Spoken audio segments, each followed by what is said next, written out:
দেশ বিদেশের ব্যবসা বাণিজ্য আর অর্থনীতির সব খবর নিয়ে আমন্ত্রণ ওয়ালটন স্মার্ট ফ্রিজ বিজনেস রিপোর্টে।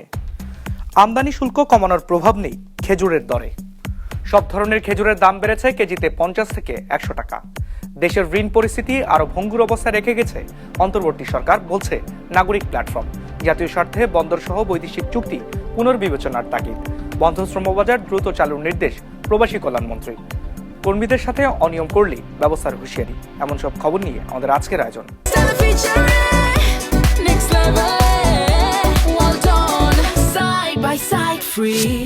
রমজানের সরবরাহ স্বাভাবিক ও মূল্য সহনীয় রাখতে খেজুর আমদানিতে শুল্ক কমিয়েছে সরকার। এরপর প্রায় সব ধরনের খেজুরের কেজি প্রতি দাম বেড়েছে 50 থেকে 100 টাকার মতো। চাহিদা বাড়ার সুযোগে দাম বাড়িয়েছে পাইকাররা, দাবি খুচরা ব্যবসায়ীদের। আর দাম বাড়ার কারণ হিসেবে সরবরাহ ব্যবস্থার ত্রুটিকে দায়ী করছেন পাইকাররা। রঞ্জিবুল মিজানের রিপোর্টে বিস্তারিত। দেশে যত খেজুর বিক্রি হয় তার 5% উন্নত মানের আজোয়া, মরিয়ম কিংবা মেটজুল। বাকি 95% চাহিদা পূরণ হয় জায়েদির মতো সাধারণ মানের খেজুর দিয়ে।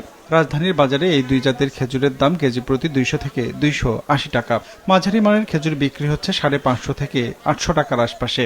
সপ্তাহের ব্যবধানে এসব খেজুরের দর কেজিতে 50 থেকে 100 টাকার মতো বেড়েছে, জানান খুচরা বিক্রেতারা। প্রত্যেকটা খেজুরের কার্টুনে 500 থেকে 550 টাকা এরকম বাড়ছে। কেজিতে 100 করে বাড়াই দিছি আমরা। এই কারণে গরিবের খেজুর যেগুলো বলা হয় এগুলোর দাম বাড়ছে। গত মাসে আমি 1 কেজি খেজুর নিয়েছি, এই মরিয়ম খেজুর, সেটাও ছিল 800 টাকা, কিন্তু সেই খেজুর এখন তো 1000 টাকা কেজি। এই জিনিসটা প্রতি মানুষ খায়, এটা ছাড়া ইফতার হবে না। এটা যে নাকি খাইব সব হবে, এটার উপরে দিছে দাম বাড়ায় কেন রে ভাই? দেশের বাজারে বিক্রি হওয়া এসব খেজুরের প্রায় 80% আসে ইরান আর আরব আমিরাত থেকে। সৌদি আরব, তিউনিসিয়া, জর্ডান সহ অন্যান্য দেশ থেকে আসে বাকিটা। ব্যবসায়ীরা জানান, এরই মধ্যে রমজানের চাহিদার 80 থেকে 85 হাজার টন আমদানি হয়েছে, যার অর্ধেকের বেশি এসেছে দেশের বাজারে। বাকিটা আটকে আছে বন্দরে। তাদের দাবি, বন্দরে কর্মবিরতি আর নির্বাচনের 4 দিনের ছুটি থাকায় পণ্যের সরবরাহ বন্ধ ছিল। এখন সেসব পণ্য বন্দর থেকে খালাস করতে সময় লাগছে 1 সপ্তাহের মতো। ফলে জট তৈরি হয়েছে জাহাজের। সরবরাহ না বাড়ার প্রভাব পড়ছে বাজারে। সাপ্লাই চেনটা যদি ঠিক না থাকে তখন তো বাজার একটু গরম হয়ে যায়। এই সাপ্লাই চেনটার ভিতরে সমস্যা হচ্ছে। এই কারণে আমি আজকে দেখলাম যে মার্কেট 4-5 দিন আগে যে বাজার ছিল, বাজারের থেকে ইরাকি খেজুর এখন মার্কেটে নাই। এখন নাই কারণে তো এখন এটা দামটা একটু বাড়তির দিকে আমি দেখতেছি। রমজানের দাম সহনীয় রাখতে খেজুর আমদানিতে আমদানি শুল্ক 25% থেকে কমিয়ে 15% নির্ধারণ করেছে সরকার। সেই সাথে খেজুর সহ সব ফল আমদানির উপর অগ্রিম আয়কর 10% থেকে নামিয়ে আনা হয়েছে 5%। এছাড়া খেজুর সহ অন্যান্য ফল আমদানিতে গত বছর অগ্রিম আয়করে যে 50% ছাড় দেওয়া হয়েছে তা বহাল রয়েছে চলতি বছরেও। এরপরেও দাম কমার পরিবর্তে বাড়লো কেন? এখন যেটা করা হচ্ছে এটা ব্যবসায়ীদের সিম্পল কারচুপি, এবং তারা এগুলোকে বিভিন্ন গোডাউনে রেখে দিয়েছে এবং বাজারটাকে অস্থির করছে। এবং আমি বলবো যে একটি নতুন সরকার শপথ নিয়েছে, তাদের এই বিষয়টা স্পেশালি অ্যাড্রেস করা দরকার। নাহলে কিন্তু এই রমজানের এই খেজুরের মূল্য যেটা বাড়িয়ে দিচ্ছে ব্যবসায়ীরা, এবং সেখানে আমার মনে হয় হিমাগারগুলোতে সরকারের অপারেশন চালানো দরকার এবং কর্তৃপক্ষ এটি তাদের বিরুদ্ধে ফৌজদারি ব্যবস্থা নেওয়া দরকার। হিসাব বলছে দেশে খেজুরের চাহিদা বছরে 1 লাখ টনের মতো। এর মধ্যে রমজানেই লাগে 60 থেকে 65 হাজার টন। ব্যবসায়ীদের হিসেবে গেল বছরে আমদানি করা খেজুরের মাত্র 20 থেকে 25 হাজার টনের মতো মজুদ রয়েছে দেশে। আর রমজান উপলক্ষে পৌঁছেছে 40 থেকে 45 হাজার টন। Ranjibul Mizan, business report, Maasranga television.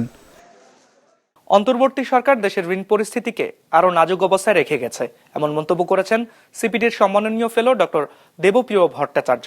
বৃহস্পতিবার এসডিজি বাস্তবায়নে নাগরিক প্ল্যাটফর্ম আয়োজিত নতুন সরকারের সূচনা বিন্দু অর্থনৈতিক পর্যালোচনা শীর্ষক সংবাদ সম্মেলনে একথা বলেন তিনি।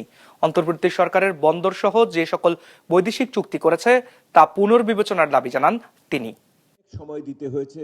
এই নতুন সরকারের জন্য রাজস্ব নীতি, বেসরকারি খাতের নেতিবাচক ধারা, ভঙ্গুর সামষ্টিক অর্থনীতি বড় চ্যালেঞ্জ হয়ে দাঁড়াবে। উচ্চ মূল্যস্ফীতি ও কৃষি শিল্প খাতে ধারাবাহিক প্রবৃদ্ধি কমে যাওয়ার কারণে এই পরিস্থিতি তৈরি হবে বলে মনে করছেন অর্থনীতিবিদরা। সামষ্টিক অর্থনৈতিক স্থিতিশীলতা একটা দুর্বল জায়গার ভেতরে আছে। দ্বিতীয়ত হলো যে আমাদের যে ব্যক্তি খাতের বিনিয়োগ এবং আমাদের যে কর্মসংস্থান পরিস্থিতি, এটা একটা দুর্বল জায়গার ভেতরে আছে। এবং আমরা একই সাথে আমরা বলছি যে সরকারের যে আর্থিক ক্ষমতা, এইটাও খুবই সংকুচিত অবস্থায় আছে। এসডিজি বাস্তবায়নে নাগরিক প্ল্যাটফর্ম আয়োজিত সংবাদ সম্মেলনে অর্থনীতিবিদরা একটি বহুপক্ষীয় উন্নয়ন ফোরাম গঠনের সুপারিশ করেন, যেখানে সরকার, বেসরকারি খাত, উন্নয়ন সহযোগী নাগরিক সমাজ এবং গবেষণা প্রতিষ্ঠানের প্রতিনিধিরা থাকবেন। তাদের মতে সবার অংশগ্রহণ ছাড়া টেকসই অর্থনৈতিক সংস্কার সম্ভব নয়। এই সরকারের যদি সুশাসন প্রতিষ্ঠা করতে হয়, পুনরুদ্ধার করতে হয়, তাহলে ব্যাংকিং সেক্টরে অবশ্যই জিরো টলারেন্স যে কোনো ধরনের অনিয়মের এটা করতে হবে। আয়োজনে জানানো হয়, অন্তর্বর্তী সরকার ৬০,০০০ কোটি টাকা ঋণ করে ঋণের সুদ পরিশোধ করেছে। তারা পরিস্থিতি যেভাবে পেয়েছিল তার চেয়েও নাজুক অবস্থায় রেখে গেছে বলেও মন্তব্য করেন সিপিডির সম্মাননীয় ফেলো ডক্টর দেবপ্রিয়। বন্দরসহ বিভিন্ন খাতে অন্তর্বর্তী সরকার বিদেশিদের সাথে যেসব চুক্তি করেছে সেসবও পুনর্বিবেচনার দাবি করেন। সেটা শুধু ক্রয় চুক্তি না, এই সরকার, বিগত সরকার যাওয়ার আগে বিভিন্ন ধরনের বৈদেশিক চুক্তি করেছে। সেই সমস্ত বৈদেশিক চুক্তি শুধু মার্কিন যুক্তরাষ্ট্রের সাথে হয়নি, শুধুমাত্র আমাদের বন্দর দিয়ে দেওয়ার জন্য হয়নি, আরও অন্যান্য ক্ষেত্রেও হয়েছে যেগুলি হয়তো আমরা এখনো অবহিত না। সেহেতু এই সমস্ত বৈদেশিক চুক্তিগুলোকেও আবার পুনর্বিবেচনা করা উচিত, যাতে নতুন সরকারের কাছে এর কি ধরনের দায় দায়িত্ব বর্তায়। টাকা ছাপানোর চিন্তা করা নতুন সরকারের ঠিক হবে না বলেও মন্তব্য করা হয় সংবাদ সম্মেলনে। দেশীয়, আঞ্চলিক ও উপ আঞ্চলিক বাণিজ্যের স্বার্থে ভারতের সঙ্গে দ্বিপাক্ষিক সম্পর্ক বাড়ানো জরুরি বলছেন তারা। একরামুল ইসলাম খান, বিজনেস রিপোর্ট, মাছরাঙা টেলিভিশন।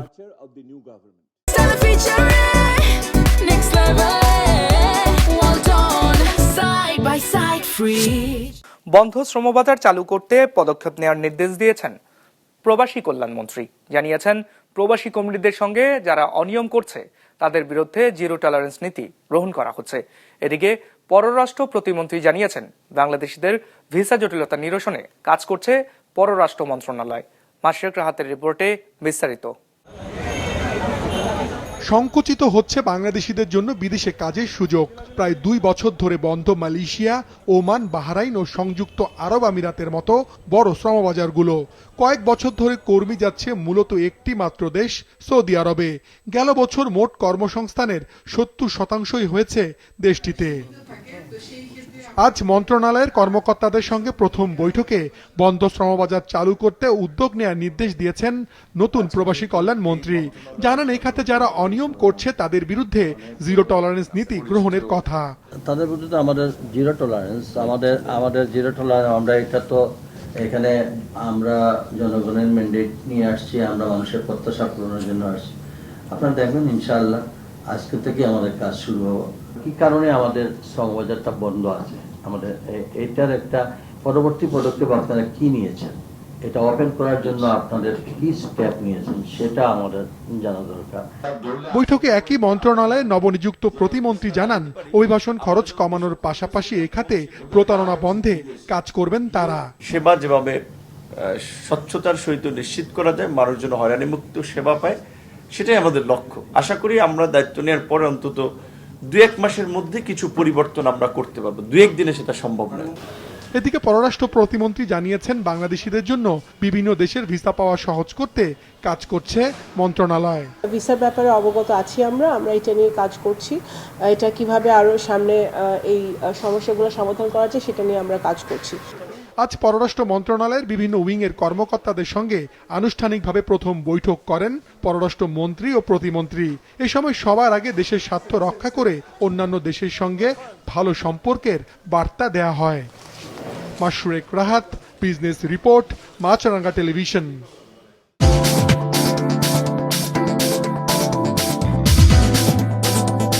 নেতিবাচক ধারায় শেষ হয়েছে ঢাকার শেয়ার বাজারের লেনদেন। সার্বিক সূচক ডিএসএক্স 53 পয়েন্ট কমে দাঁড়িয়েছে 5465-তে। হাত বদল হয়েছে 559 কোটি টাকার শেয়ারের মালিকানা। লেনদেনে অংশ নেওয়া প্রতিষ্ঠানগুলোর মধ্যে দর বেড়েছে 46টির, কমেছে 313টির, আর অপরিবর্তিত আছে 33টির দর।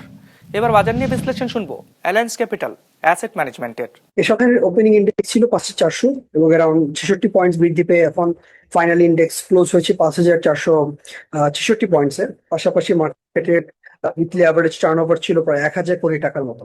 অর্থাৎ মার্কেট ইনভেস্টররা যথেষ্ট অ্যাক্টিভলি পার্টিসিপেট করেছে বলে আমরা মনে করি।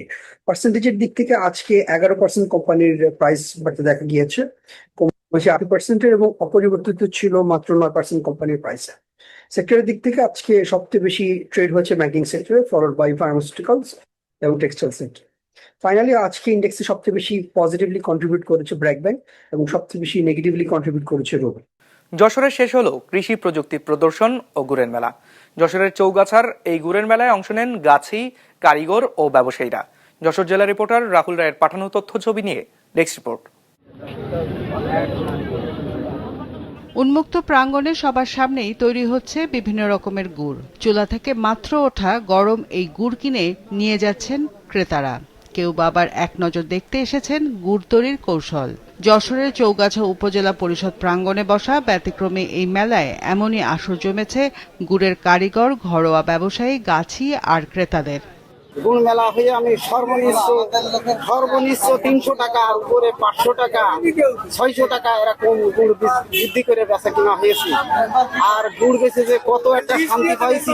গুড়ের মূল্য বৃদ্ধি পাওয়া সত্ত্বেও এখনো চাষিদের মূল্য বৃদ্ধি পায়নি। তাদের কিছুটা সুযোগ সুবিধা যদি বৃদ্ধি করা যায় তাহলে এই গুড় শিল্প যশোরে বিশেষ করে চৌগাছাতে বাঁচিয়ে রাখা সম্ভব হবে। বাজার তো অথেন্টিক গুড় পাওয়া যায় না, ভেজাল গুড় হয়ে গেছে আমাদের অনেক জায়গায়। তো এখানে আমার মূল উদ্দেশ্য আসায় অথেন্টিক এবং খাঁটি গুড় আমরা এখানে পেয়ে থাকি। নানা প্রতিকূলতায় গত কয়েক বছর ধরেই খেজুরের রস সংগ্রহে আগ্রহ হারাচ্ছেন গাছিরা। রসের অভাবে গুড় তৈরিতে পিছিয়ে পড়েছেন কারিগররাও।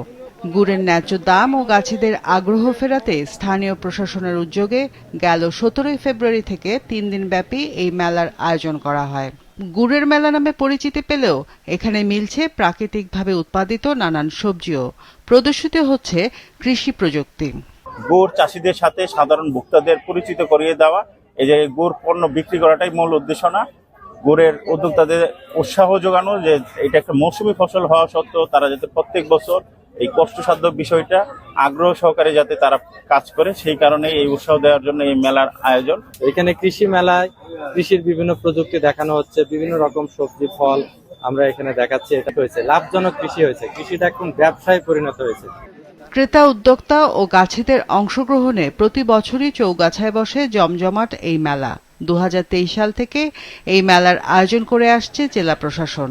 এবছরে মেলার প্রতিপাদ্য ছিল স্বাদে সেরা, গন্ধে ভরা, খেজুর গুড়ে মনোহরা। বিজনেস রিপোর্ট, মাছরাঙা টেলিভিশন। প্রযুক্তির বিশ্বমঞ্চে আবারও দাপট দেখালো ভারত। এবার গুগলের জেমিনাই এবং ওপেন এআই এর চ্যাটজিপিটিকে টেক্কা দিয়েছে দেশটির নিজস্ব এআই মডেল। বেঙ্গালুরুর স্টার্টআপ সার্ভাম এআই এর এই কীর্তিতে শোরগোল পড়ে গেছে সিলিকন ভ্যালিতেও। বিস্তারিত নেক্সট রিপোর্টে। কৃত্রিম বুদ্ধিমত্তা বা এআই মডেলের কথা বললেই চলে আসে যুক্তরাষ্ট্র ও চীনের নাম, কিন্তু পিছিয়ে নেই ভারতও। তথাকথিত বড় প্রযুক্তি প্রতিষ্ঠানগুলোর আধিপত্য ভেঙে দিয়ে ভারতের দেশি মডেল সার্ভাম প্রমাণ করে দিয়েছে উপযুক্ত পরিকাঠামো পেলে তারাও হয়ে উঠতে পারে এআই এর দুনিয়ায় সুপার পাওয়ার। বেঙ্গালুরু ভিত্তিক একটি স্টার্ট আপ নীরবে বদলে দিচ্ছে এআই এর সব হিসেব নিকেশ। সম্পূর্ণভাবে ভারতে তৈরি এবং ভারতীয় ব্যবহারকারীদের কথা মাথায় রেখে ভাষা, উচ্চারণ, কণ্ঠস্বর ভিত্তিক ও অন ডিভাইস অ্যাপ্লিকেশনের উপর জোর দিয়ে গড়ে তোলা হয়েছে সার্ভাম। এমনকি কিছু গুরুত্বপূর্ণ ক্ষেত্রে এটি চ্যাটজিপিটি বা গুগল জেমিনাই এর মতো বিশ্ববিখ্যাত এআই প্ল্যাটফর্মকেও টেক্কা দিতে পারে। সার্ভামের লক্ষ্য ভারতে তৈরি মডেল ভারতের তথ্য থেকেই প্রশিক্ষিত এবং দেশীয় পরিকাঠামোতে পরিচালিত এআই ব্যবস্থা।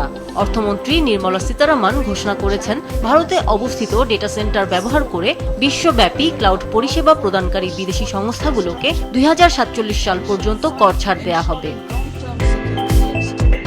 সার্ভাম এআই সম্প্রতি আলোচনায় এসেছে কারণ 3টি গুরুত্বপূর্ণ ক্ষেত্রে তারা চ্যাটজিপিটি ও জেমিনাইয়ের মতো এআই টুলগুলোকে ছাপিয়ে গেছে। সার্ভামের ওসিআর টুল সার্ভাম ভিশন চ্যাটজিপিটি, জেমিনাই 3 প্রো এবং ডিপসিক ওসিআর V2 এর থেকেও বেশি। স্ক্যান করা নথি, ফর্ম ও মিশ্র ভাষার কন্টেন্ট পড়ার ক্ষেত্রেও সার্ভামের নির্ভরযোগ্যতা নজর কেড়েছে।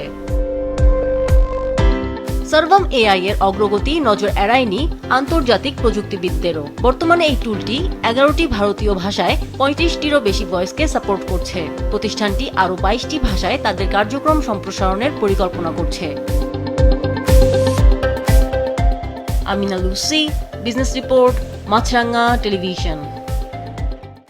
দর্শক, আমাদের যে কোনো পর্ব নিজেদের সুবিধাজনক সময় দেখতে সাবস্ক্রাইব করুন বিজনেস রিপোর্টের অফিসিয়াল ইউটিউব চ্যানেল।